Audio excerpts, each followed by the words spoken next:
Graça e paz, meus irmãos. Tudo bem com vocês? Como é que vocês estão? Que o Senhor Jesus esteja abençoando grandemente sua vida, sua família, para o louvor e a glória de nosso Senhor e Salvador Jesus Cristo. Amém?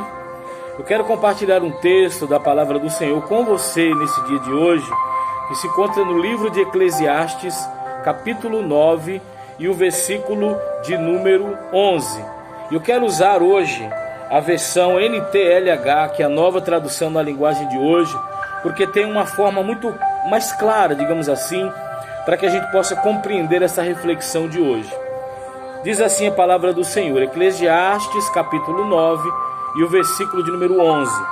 Eu descobri mais outra coisa neste mundo. Nem sempre são os corredores mais velozes que ganham as corridas. Nem sempre são os soldados mais valentes que ganham as batalhas. Notei ainda que as pessoas mais sábias nem sempre têm o que comer e que as mais inteligentes nem sempre ficam ricas. Notei também que as pessoas mais capazes nem sempre alcançam altas posições.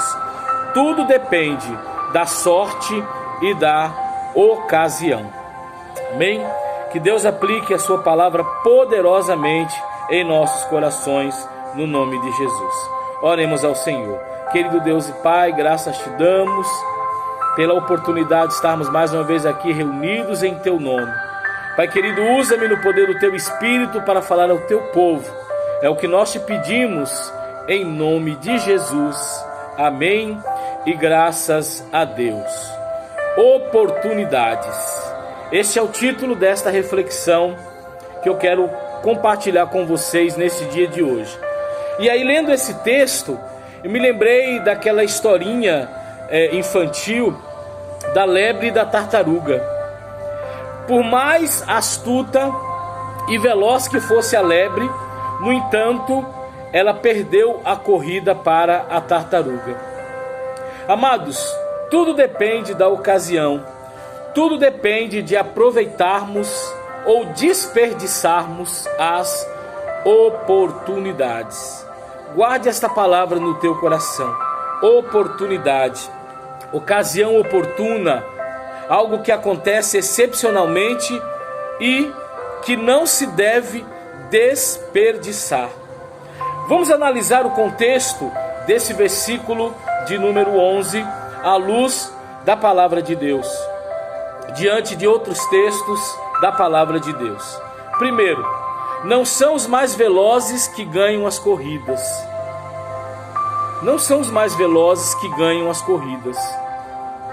Você já deve ter assistido àquela corrida anual, sempre chamada Corrida de São Silvestre, onde corredores profissionais e as demais pessoas têm a oportunidade de fazer ali uma inscrição e participar daquela corrida. No início, a gente vê aquele monte de gente correndo, indo lá para frente, e os corredores que verdadeiramente vão disputar aquela corrida, não apenas para diversão, mas para ganhá-la, ficam lá para trás. E num determinado momento da corrida, aqueles homens vão, e aquelas mulheres, que é unissex a corrida, eles vão ultrapassando, até que na fase final da corrida, só verdadeiramente os corredores profissionais é quem estão ali. E muitas vezes a corrida deles não é aquela carreira, aquela desabalada carreira, mas eles vão no ritmo constante, no ritmo permanente. Então, meus amados irmãos, lá em 1 Coríntios capítulo 15, verso 58, a palavra diz que nós devemos, na presença de Deus, sermos firmes e constantes.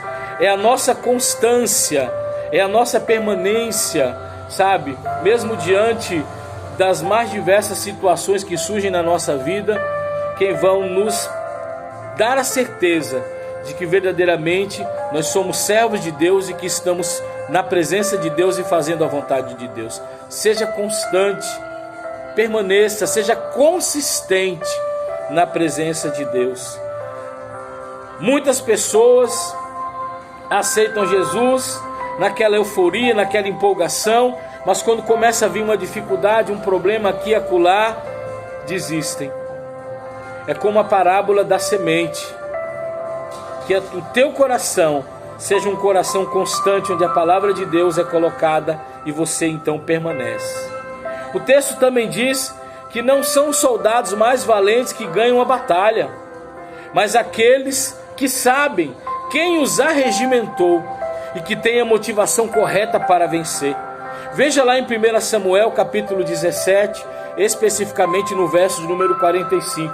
Diante de um exército preparado como o de Israel, um jovem que apenas tinha ido para lá a pedido de seu pai para ver como é que seus irmãos estavam, mas foi aquele quem Deus levantou para vencer Golias de Gate, que estava representando o exército dos filisteus. Um soldado valente, preparado, mas que estava afrontando não o exército de Israel apenas, estava afrontando o Deus Todo-Poderoso. E no verso 45, Davi reconhece isso e diz para ele: você vem comigo com espada e com lança, mas eu vou contra você pela mão do Senhor a quem você desafiou. E o final da história você sabe: Davi venceu o gigante Golias de Gate. Diante das lutas que você está enfrentando, você lembra de quem é o Senhor que você serve? Você lembra quem é o Deus Todo-Poderoso que está na sua vida? Então, se você se lembra, não se abale, não se abata, não desista, mas lute, permaneça, porque em Cristo Jesus você é mais do que vencedor. O texto também diz: nem sempre são os mais sábios que têm o pão, que têm a provisão. Nem sempre a sabedoria garante o pão de cada dia, mas também é a oportunidade, é a ocasião. Veja que durante os 3 anos e meio que não choveu na terra, depois que acabou a água da torrente, Deus manda que Elias vá para Sarepta e ordena a uma viúva que o sustente. A viúva não sabia, mas quando ele chega e que ela está ali pegando um pouquinho de lenha, na mente dela e no coração, ela sabia que aquela lenha representava o cozimento do último alimento que ela tinha e não teria mais provisão. E aí chega o homem de Deus e pede água. A primeira atitude dela é buscar a água para o homem de Deus. Ela não reclama da sua situação, ela não pergunta se ele tem alguma coisa para ela comer, para dividir com os filhos. Ela simplesmente levanta daquela situação e vai suprir a necessidade do homem de Deus. Que quando ela estava saindo, ele diz: lembrei de uma coisa, se possível me traga aí também um bolinho de pão para que eu possa me alimentar. E ela então revela a sua situação. Mas quando Elias diz para ela: olhe, se você trouxer do que você tem lá, e ela já havia dito para ele que era pouco, mas traga desse pouco, divida e traz primeiro para mim, para que eu coma, e depois você prepara e Deus não vai deixar faltar. Ela acreditou na palavra do homem de Deus e preparou um bolinho pequeno, trouxe para Elias. Ela precisou de fé já para separar aquele alimento, ela com fome, o filho com fome, para oferecer ao homem de Deus. Assim é na vida daquele que, mesmo não sendo muito sábio, nem muito inteligente, digamos assim, mas que confia plenamente no Senhor, não lhe falta o pão, em nome de Jesus. Ele também diz: nem sempre os mais inteligentes têm o favor, têm a riqueza. Jó era um homem inteligente, mas em um determinado momento da vida de Jó, que era um homem íntegro, um homem, no início de Jó, mostra ali quais são as atribuições de Jó: um homem temente a Deus, um homem que se apartava do mal. Mas em um determinado momento da vida dele, a sua inteligência não lhe impediu de que ele ficasse na situação em que ele ficou. Mas em tudo isso, Jó não pecou contra Deus, Jó não blasfemou contra Deus, Jó aceitou aquela situação, e aí o Senhor mudou o cativeiro de Jó. Muitas vezes, mesmo sendo pessoas inteligentes, quando a gente se vê numa situação difícil, mesmo sendo servo de Deus, muitos blasfemam, muitos reclamam: tenho sido fiel e íntegro a Deus, e de que isso me tem valido? Mas Jó permaneceu firme e o Senhor mudou o cativeiro dele. E por fim, meus amados irmãos, o texto também diz, o verso 11, que nem sempre são os mais capazes que nem sempre, notei também que as pessoas mais capazes nem sempre alcançam as altas posições. E aí, vejam como exemplo Jazi e Judas Iscariotes. Jazi foi chamado para ser servo de Eliseu porque ele tinha atribuições, ele tinha capacidade para isso.